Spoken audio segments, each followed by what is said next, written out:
بسم اللہ الرحمن الرحیم، السلام علیکم۔ آپ دیکھ رہے ہیں سلام news hot talk with Nida Butt کے ساتھ میں ہوں آپ کی میزبان۔ ناظرین، آج کا موضوع بہت حساس ہے۔ اس کی حساسیت کا اندازہ اس بات سے لگایا جا سکتا ہے کہ اس کا تعلق ان پھولوں، ان کلیوں سے ہے کہ جس سے ہمارا کل کا چمن وابستہ ہے۔ وہ پھول، وہ کلیاں جو اتنے نازک ہوتے ہیں کہ ہاتھ لگانے سے بھی میلے ہو جائیں، لیکن پاکستان کے چمن میں کیا صورتحال ہے، کس طرح سے دن بدن انہیں کچلا جا رہا ہے، اور ہم نہ جانے کون سی غفلت کی چادر اوڑھے سو رہے ہیں کہ درندگی کی وجہ سے ان کے چہروں پر بدلتے اثرات ہمیں نظر نہیں آتے۔ پھر چاہے کسی بھی گھر کی چار دیواری ہو، کہیں بھی ہو، بچوں کو جنسی تشدد کا سامنا کرنا پڑتا ہے۔ پاکستان میں اس کی شرح بہت حد تک بڑھی ہے، اور اس موضوع پہ جتنی بھی بات کی جائے وہ کم ہے۔ اس موضوع پہ ہم آج بات کریں گے، یہاں پہ لیتے ہیں ایک بریک کے بعد دوبارہ واپس آتے ہیں۔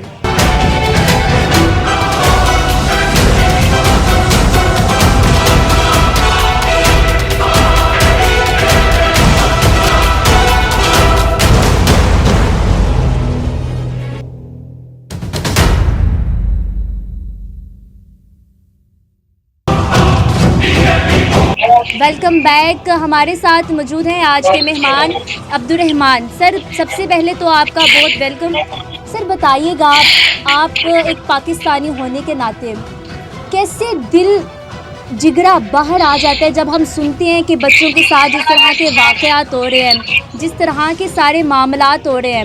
آپ کیا سمجھتے ہیں کہ اس میں ایک بڑی وجہ کیا ہے کہ جو یہ معاملات میں اضافہ ہو رہا ہے، ان واقعات میں اضافہ ہو رہا ہے؟ جی اس میں سب سے بڑی چند وجوہات ہیں، جن میں غربت ہے، بے روزگاری ہے، آبادی میں اضافہ ہے، اور مہنگائی ہے جو روز بروز بڑھ رہی ہے۔ غربت کی وجہ سے جو والدین ہیں وہ بچوں کو مجبور کرتے ہیں کہ وہ جائیں اور کچھ کما کر لے کر آئیں۔ بالکل سر، وہی بات آگے کی تالی ایک ہاتھ سے نہیں بچتی۔ جب ایک طرف روٹی ہی کھانے کے لیے نہیں ہے، تب وہاں پہ کیا تربیت، وہاں پہ کیا بچوں کی پڑھائی، وہاں پہ کیا بچوں کے معاملات۔ یہ معاملات تو ٹھیک سر، آپ ذرا یہ بھی بتائیے گا، جو جنسی تشدد کے واقعات میں اضافہ ہو رہا ہے، جو زیادتی کے واقعات میں اضافہ ہو رہا ہے، پاکستان میں آئے دن کوئی کلی کوئی اس طرح سے تشدد کا نشانہ بنایا جاتا ہے کہ ہمارا جگر کانپ اٹھتا ہے کہ یہ کیا ہو رہا ہے۔ تو اس میں آپ کیا سمجھتے ہیں کہ کون سا ایک ریزن ہے جس کی وجہ سے ان واقعات میں اضافہ ہو رہا ہے؟ اس میں بھی بہت ساری وجوہات ہیں۔ ایک تو ہمارے پاس اس بات کی قانون کی بہت زیادہ کمی ہے کہ اگر اس طرح کے واقعات کو ہم روکیں گے نہیں، روکنے سے مقصد یہ ہے کہ کوئی اس طرح کا سخت قانون نہیں ہوگا جو سزا دے گا، تو اس میں مزید اضافہ ہوگا۔ اور اس میں اضافے کی ایک اور یہ بھی وجہ ہے جو لیٹ میرجز ہے، شادیوں کا نہ ہونا، بے حیائی کا بڑھنا، سر اور بالکل اس چیز کو رجحان دینا۔ بالکل سر، یہ ٹھیک ہے نا؟ واقعات آپ نے ایک بات یہاں پہ کی، آپ نے ایک پوائنٹ اٹھایا کہ ایک وجہ یہ ہے کہ لوگوں کو اس طرح سے ایجوکیشن نہیں ملتی، ایک وجہ یہ ہے کہ شادی کا اس طرح سے تاخیر سے ہونا، یہ معاملات ہیں، اور ایک آپ نے پوائنٹ اٹھایا کہ کوئی سخت قانون بنایا جائے۔ سر، پاکستان میں قانون بہت بنائے جاتے ہیں۔ ابھی جب زینب کا واقعہ پیش آیا، پوری قوم اٹھ کھڑی ہوئی کہ ہم نے اس کے قاتل کو نہیں چھوڑیں گے، ہم اسے سولی پر چڑھا کر دیں گے۔ بل بھی پاس ہوا، بہت سے قوانین بھی بنے، اس کے باوجود بھی ان واقعات میں اضافہ ہو رہا ہے۔ قوانین ہونے کے باوجود بھی ان واقعات میں اضافہ ہو رہا ہے، تو پھر کیا کیا جائے؟ کیا حل ہے اس کا؟ کیا بچوں کو گھر میں بٹھا دیا جائے کہ آپ بیٹھ جائیں گھر میں، باہر نہ جائیں، کچھ نہ کریں، ہمارے حفظ و مان میں رہیں گے پھر آپ؟ اگر آپ پاکستان میں ریشو دیکھتے ہیں، ہمارے ملک میں اگر ایک گاؤں میں 7 تھانے لگتے ہیں نا، تو اس میں ایک پرائمری اسکول ہے جس میں چند بچے، بلکہ اکثر تو وہاں پر ٹیچرز کی کمی ہوتی ہے کہ 50 بچوں پر ایک ٹیچر ہے جو سب کو پڑھا رہا ہے۔ تو ٹیچرز کی بھی کمی ہے، تعلیم کی کمی ہے، جس کی وجہ سے جب ایجوکیشن ہی نہیں ہوگی تو بچے ایسی حرکتیں کریں گے، اور جو بڑے ہوں گے وہ بھی ایسی حرکتیں کریں گے۔ سب سے زیادہ اس وقت ہمیں تعلیم کی کمی نظر آ رہی ہے، جس میں تربیت ہی نہیں ہے، لوگوں کی تربیت ہوگی تو آگے کچھ وہ معاملات بہتر ہوں گے. کر کے سر آپ نے دکھائیں گے. بات کی ہے تعلیم کی. سر معذرت کے ساتھ وہ تعلیمی ادارے جہاں پر بچوں کو سکھایا جاتا ہے کہ آپ نے یہ کام کرنا ہے، یہ معاملات بہتر ہوں گے، جہاں سے ہمیں یقین ہے کہ ہمارے بچے جا رہے ہیں، ان تعلیمی اداروں میں یہ واقعات ہوتے ہیں، انسانی جو ذہن ہے وہ ہل جاتا ہے. یہ کیا ہو رہا ہے؟ کدھر جائیں؟ جن تعلیمی اداروں میں بچوں کو ہم اس لیے بھیجتے ہیں کہ وہاں پہ جا کے بچوں کی حفاظت ہوگی، ان اداروں میں اس طرح کے واقعات سامنے آ رہے ہیں، تو پھر کدھر جائیں ہم؟ دیکھیں، اگر آپ پوری دنیا میں پرائمری اسکولس کو لیتے ہیں نا، جو ہمارے بچوں کی بیس بناتے ہیں، اس میں جاپان، جرمنی، امریکہ، ان ملکوں میں پہلے 3 سال تک بچوں کی صرف تربیت کی جاتی ہے. ٹھیک ہے، ہمارے ملک میں صرف تربیت نام کا کوئی سبجیکٹ نہیں ہے. فیکٹ. کسی بھی قسم کا صرف رٹا لگاتے ہیں، اور وہ بھی وہ ٹیچرز ہوتے ہیں جنہیں خود بھی شاید وہ چیزیں نہیں آتی جو وہ اسٹوڈینٹس کو سکھا رہے ہوتے ہیں. ایگزیکٹلی. تو جب تک ہمارے پاس تھنک چینج نہیں آئے گا، جب تک ان واقعات کا سامنا ہمیں کرنا پڑے گا. سر آپ نے بات کی تعلیم کی، تعلیمی اداروں کی، تو کیا آپ کو لگتا ہے پاکستان میں جب زینب کا واقعہ ہوا تھا تب ایک بحث نے بہت تکرار پکڑی تھی؟ وہ بحث یہ تھی کہ بچوں کو اس حوالے سے پراپر ایجوکیٹ کیا جائے، بچوں کو بتایا جائے بیڈ ٹچ کون سا ہے، بچوں کو بتایا جائے گڈ ٹچ کون سا ہے. پھر بعد میں وہ معاملہ جا کے انہوں نے کہا کہ نہیں، اس حوالے سے بچوں کو پہلے کیا بتانا. تو سر مجھے اس میں آپ اپنی رائے بتائیے گا، آپ کو کیا لگتا ہے کہ بچوں کو اس حوالے سے پراپر ایجوکیٹ کرنا چاہیے؟ والدین کی جانب سے بچوں کو اس حوالے سے ہدایات دی جائیں کہ آپ کو یہ اس طرح کے بیڈ ٹچ ہیں، یہ گڈ ٹچز ہیں، اس حوالے سے پراپر ایجوکیٹ کیا جائے، یا پراپر کوئی ایجوکیشن انسٹیٹیوشن ہو جہاں پہ اس حوالے سے ایجوکیٹ کیا جائے؟ دیکھیے، سب سے بڑا ایجوکیشن کا ادارہ ماں باپ ہوتے ہیں، گھر ہوتا ہے. اگر بچوں کو گھر میں تربیت کی جائے گی تو وہ معاشرے سے بالکل بچ کر رہیں گے.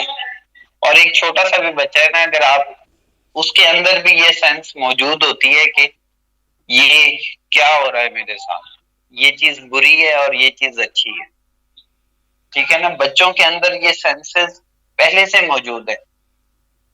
اور اس میں کوئی بھی جو ہے بری بات نہیں ہے کہ اگر ہم اسے اسکولوں میں بھی سکھایا جائے اور مزید عام کیا جائے تو کوئی اس میں بری بات نہیں ہے. اس میں بچوں کی تربیت کرنا ہی ہے. سر آپ نے تربیت کی بات کر دی. سر اب ہم لوگ اپنا کردار کس طرح سے ادا کر سکتے ہیں؟ ہم اپنا کیا رول پلے کر سکتے ہیں کہ اگر ہم اپنے دیکھ رہے ہیں آنکھوں کے سامنے اس طرح کی کوئی واقعات ہونے کو ہے تو اپنا کیا کردار ادا کرنا چاہیے؟ اپنی زبان بند کر کے بیٹھ جائیں؟ ہمارا کیا ہے، ہمارے کون سے بچے ہیں، اس طرح کی روش ہمیں اختیار کرنی چاہیے. معاملات کو بہتر طریقے سے ہینڈل کرنے کے لیے ہمیں اسٹیپ اٹھانا پڑے گا. بالکل، اس میں ہم سب کو اسٹیپ اٹھانا پڑے گا. جب ہم کسی چیز کو دیکھتے ہیں اس کو اور ہمیں لگتا ہے کہ یہ چیز بری ہے تو ہمیں اس کے بارے میں بولنا ہے. ہمیں ان کے بچوں، اگر کسی بچے کو دیکھا ہے کہ ہاں یہ ایسی حرکت میں ملوث ہے یا ایسا ہو سکتا ہے تو ہم اسے روک کے پوچھیں کہ بھائی یہ کیا کر رہے ہو، ایسا نہیں کرنا، اسے منع کر سکتے ہیں. مزید یہ ہے کہ ہم ان کے والدین کو بھی بتا سکتے ہیں اگر بچہ نہیں مان رہا کہ بچوں کی عادتیں صحیح نہیں ہیں آپ کے. ٹھیک ہے، بچوں کی تربیت بہتر طریقے سے کی جائے اور اپنا کردار ادا کیا جائے، کیونکہ شکوائے ظلمت شب سے تو کہیں بہتر تھا کہ اپنے حصے کی بھی کوئی شمع جلاتے جاتے، تو اپنے حصے کی بھی شمع ضرور جلاتے ہیں. اور بس جاتے ہوئے آخر میں یہ بات، اس موضوع کا انتخاب کسی کے لیے بھی اتنا آسان نہیں ہوتا. جب مجھے یہ موضوع ملا میں نے یہ سوچا کہ اس پہ کچھ بات کی جائے، تو پہلے تو میں اس سوچ میں پڑ گئی کہ کہاں سے آغاز کیا جائے، کہاں سے لکھا جائے، کیا لکھا جائے، کس طرح سے لکھا جائے، کن الفاظ میں لکھا جائے. کیونکہ ہم لوگ غیرت مند بہت بنتے ہیں معذرت کے ساتھ، آئے دن ہم لوگ ٹرینڈ بھی چلا دیتے ہیں کہ یہ معاملات ہو رہے ہیں، ہم اس کے لیے نکلیں گے، ہم یہ کریں گے. پھر کیا ہوتا ہے؟ پھر 2-3 دن بعد معاملات ٹھنڈے ہو جاتے ہیں، پھر ایک نیا کیس آتا ہے، اس کے خلاف ہم لوگ ٹرینڈ بناتے ہیں، دیکھیں ہمارے اندر کتنی غیرت ہے، ہم نے ٹرینڈ بنا دیا ہے. پھر کیا ہوتا ہے؟ پھر معاملات ٹھنڈے ہو جاتے ہیں، تو معاملات اسی طرف جاتے ہیں. سر بس لاسٹ میں کویشچن آپ مجھے بتائیے گا، آپ کو کیا لگتا ہے اس کا حل کیا ہے؟ پاکستان میں ایک نئی بحث نے جنم لیا تھا، سر عام پھانسی اس کا حل ہے، تو کیا آپ سمجھتے ہیں کہ سر عام پھانسی اس کا حل ہے؟ دیکھیں جی، بالکل یہ سر عام پھانسی اس کا بہترین حل ہے. اگر آپ عرب کی طرف دیکھا جائے تو پورے عرب میں اسلامی قانون ہے اور اس میں سرعام پھانسی ہے. سرعام پھانسی ہے, کسی کی جرت نہیں ہوتی کسی کو گھور کے دیکھ لے. ریپ کیس تو بہت دور کی یہاں بات ہے. پہ عرب کی بات کر دی ہے. ٹھیک ہے سر آپ نے یہاں پہ عرب کی بات کر تو دی ہے, وہاں کا تو پھر جی سسٹم اتنا مضبوط ہے نا, ہمارا سسٹم اتنا مضبوط ہے سبحان اللہ, کہ 99 میں سے صرف ایک بندہ بمشکل گرفت میں آتا ہے, اس کو بمشکل ہم پکڑتے ہیں, اور اس کے باوجود اگر اس کو سزا مل بھی جائے تو وہ جو پیچھے بچے ہوئے 89 ان کو پتہ ہے ہم نے تو پکڑا نہیں جانا, ہم نے تو ادھر ہی رہنا ہے, کرتے رہے جو کر رہے ہیں ہم لوگ.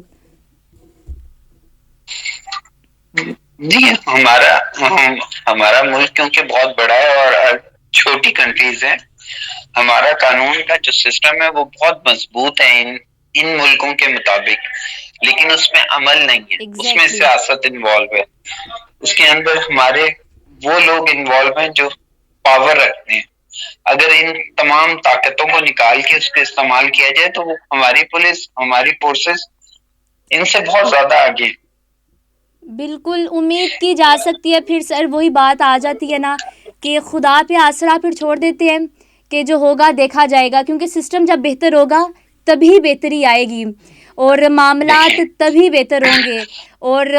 اور جب ان واقعات کو ہم دیکھتے ہیں تو ہم لوگ کہتے ہیں کہ یہ واقعات ہمارے کسی عزیز کے ساتھ بھی ہو سکتے ہیں, لیکن ہم تب چپ ہو جاتے ہیں, نہیں ہمارے ساتھ کیسے ہو سکتا ہے, وہ جو دیکھا ہے ہم نے وہی دیکھا ہے, وہی معاملات ہے وہی ہوں گے. سر سب سے پہلے تو بہت شکریہ آپ کا, آپ نے اپنا قیمتی وقت دیا.